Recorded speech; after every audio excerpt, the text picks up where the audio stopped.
दोस्तों, बंगाल की सड़कों पर जो ये दिख रहा है, यह किसी फिल्म का सीन नहीं है और न ही कोई OTT की सीरीज की कोई कहानी है ये, और न ही कोई देश की अफवाह है, और न ही सोशल मीडिया पर बड़ा चढ़ा कर किया गई कोई अफवाह नहीं है।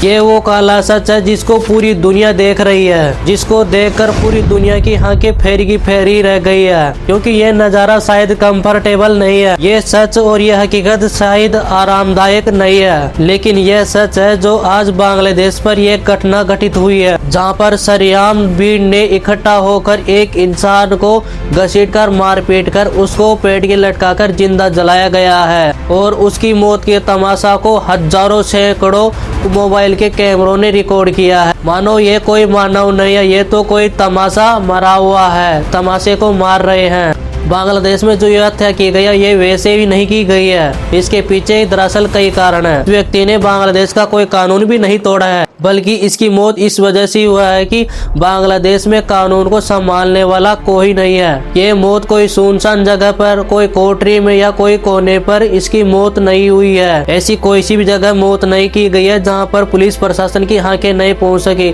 जहां पर पुलिस प्रशासन देख नहीं सकती। ये घटना खुलेआम हुई है, लोगों की भीड़ के बीच में घटना घटित हुई है। ये शोर, चीख, मार और पुकार और मोबाइलों के कैमरे के बीच में ये मौत की घटना घटित हुई है। लोगों को भीड़ के बीच में मारा गया है। यहीं से एक संदेश आया है कि जो ये घटना आज हुई है, जो आप लोग इस घटना को देखकर जितना इग्नोर करोगे, जिससे किसी और को आने वाले समय में किसी और को भी मारा जाएगा उसकी पहचान के लिए, और उसकी पहचान है हिंदू धर्म। यहीं से सवाल उठ रहे हैं कि बांग्लादेश के अंदर कोई भी हिंदू धर्म का आदमी सुरक्षित नहीं है। सभी हिंदू धर्म भाई सभी असुरक्षित हैं बांग्लादेश में, या बांग्लादेश भी उसी रास्ते पर चलने लग गया है जिस रास्ते पर पहले पाकिस्तान चलता था। लेकिन पाकिस्तान अब कुछ थोड़े बहुत सुधरा है, लेकिन बांग्लादेश अब वैसी ही गड़ी करने लग गया। या पाकिस्तान से निकला हुआ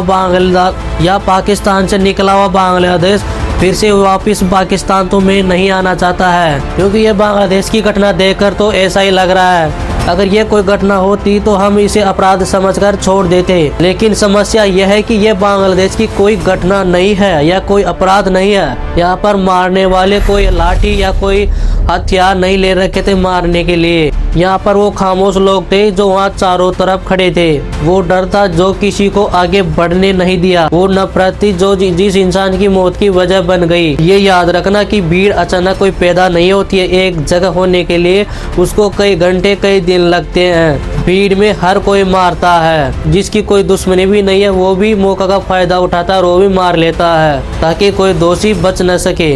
जब कोई समाज जो घटना हो रही है उसको रोकने के बजाय उसको कैमरे में रिकॉर्ड करना चुनती है, तब सवाल अपराध का नहीं होता, ये अपराध समाज का भी एक अपराध बन जाता है। जब किसी देश में अपने धर्म को अगर कोई कट्टरपंथी देता है तो शुरुआत ऐसे ही की जाती है। तो आप देख रहे हैं बांग्लादेश के अंदर ऐसे व्यक्ति को मारा जा रहा है। उसका नाम दीपू चंद दास था। इस व्यक्ति ने कोई अपराध भी नहीं किया था। इस व्यक्ति ने न तो कोई हथियार उठाया था और ये कोई नेता नांगला भी नहीं था जो प्रजा की बात नहीं माना और जो प्रजा जो काम चाहती थी वो काम नहीं किया। ये कोई नेता नांगला भी नहीं था जिसका बदला प्रजा ले उसको मारकर। जब इस व्यक्ति को मारा गया, जब इस व्यक्ति की जांच शुरू की गई तो पता लगा कि इस व्यक्ति का तो कानून में कोई अपराध ही नहीं है, अपराध का कोई रिकॉर्ड ही नहीं है कानून के अंदर, तो कानून की कसौटी पर कभी उतरा ही नहीं है। और सवाल यहीं से उठता है बांग्लादेश की जो प्रमुख सुरक्षा एजेंसी है जो ये कहती है कि दीपू चंद दास के प्रति तो कोई ऐसा सबूत ही नहीं है जिसको मारना समझे, और ऐसे मारना भी ऐसी दर्दनाक मौत देना। और ये हम नहीं कह रहे हैं, ये बांग्लादेश की सुरक्षा एजेंसी कह रही है। इस इंसान को जानवरों की तरह बेमौत से मारा गया है, जिस व्यक्ति ने कोई अपराध भी नहीं किया है। अगर भीड़ ने दी तो भीड़ को प्रशासन का डर क्यों नहीं था? भीड़ प्रशासन और बांग्लादेश के कानून से डरती नहीं है क्या? डर ये था कि कैमरा चालू है अपने मोबाइल का जिसको सभी लोग देखेंगे। और दीपू की माँ रोती हुई कह रही है कि मेरी आंखों के सामने मेरे बेटे को जिंदा जलाया गया है, जिसको बचाने के लिए किसी ने भी दम नहीं था कि वो आगे पैर बढ़ाकर मेरे बेटे दीपू चंद दास को बचा सके। इसका मेन कारण था कि वो एक हिंदू था और हिंदुओं को वहाँ पर कुछ नहीं समझते बांग्लादेश के अंदर, और वहाँ के हिंदुओं के देवी देवताओं की मूर्तियों को तोड़ा जाता है और देवी देवताओं का मंदिरों को तोड़ा जाता है बेशर्मी से। पहले भी बांग्लादेश के अंदर हिंदुओं के घरों को तोड़ा गया और उनको बेघर कर दिया गया था, जो अपनी जान बचाकर वहाँ से उनको भागना पड़ा था हिंदुओं को। वहाँ की धार्मिक स्थिति हिंदुओं की जान का कारण बनता है। धार्मिक को ध्यान में रखते हुए हिंदू जो जिस भगवान को मानते हैं, जो उनकी एक सच्ची आस्था होती है, लेकिन उनकी उसी आस्था को बेशर्मी से तोड़ा जाता है। हिंदुओं के मंदिरों को तोड़ा जाता है और हिंदुओं को बेशर्मी से मारा जाता है, बेमौती मारा जाता है, जानवरों की तरह सैल्यूट करते हैं। तो मारने के लिए कोई कानून नहीं है वहाँ पर बांग्लादेश के अंदर। सबसे बड़ी बात तो यह है, वहाँ पर जो भीड़ होती है वही कानून को हाथ